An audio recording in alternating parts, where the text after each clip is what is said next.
Hello, আসসালামু আলাইকুম। আশা করি আপনারা সকলেই ভালো আছেন। আমরাও আল্লাহর রহমতে ভালো আছি। এই তো দুপুরে রান্না করার জন্য চলে আসলাম। এই তো আমি পেঁয়াজ কেটে নিয়েছি, আদা, রসুন, মরিচ, কাঁচামরিচ কেটে নিয়েছি, কেসকি মাছ ভিজিয়েছি, কেসকি মাছ চচ্চড়ি করব। আমি ডিম বোনা করব, 4টা ডিম নিয়েছি। এই তো মশলা গুলে রেখেছি। এইভাবে মশলা গুলে রাখলে ভালো হয়। ফ্রোজেন করা ডাউল বের করে রেখেছি।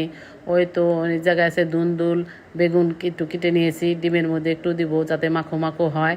আমি সুন্দরভাবে ওগুলো তেলে ভেজে তারপর ডিম তেলে ভেজে সুন্দরভাবে দুপুরের ভাত খাওয়ার জন্য রান্না করবো। এই তো ভাত খেতে আসলাম, এখন আমি ভাত খাওয়া শুরু করব। বিসমিল্লাহ বিসমিল্লাহ বলে ভাত খাওয়া শুরু করলাম। বিসমিল্লাহ বলে ভাত খেলে মাথায় কাপড় দিয়ে ভাত খাওয়া ফরজ। বিসমিল্লাহ বলে ভাত খেলে আল্লাহ ভাতের মধ্যে রহমত বরকত দুটোই দেয়। এর জন্য খাওয়ার আগে যদি বিসমিল্লাহ বলতে আপনারা সবাই ভুলে যান, যখনই মনে হব তখনই ভাত যে পরিমাণে থাকুক আপনারা বিসমিল্লাহ বলবেন। আল্লাহ বিসমিল্লার সাথে আপনাদেরকেও অনেক বরকত রহমতের দানা নাজিল করবে।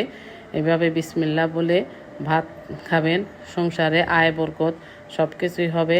মাথায় কাপড় দিয়ে ভাত খাওয়া ফরজ। আল্লাহ হাফেজ।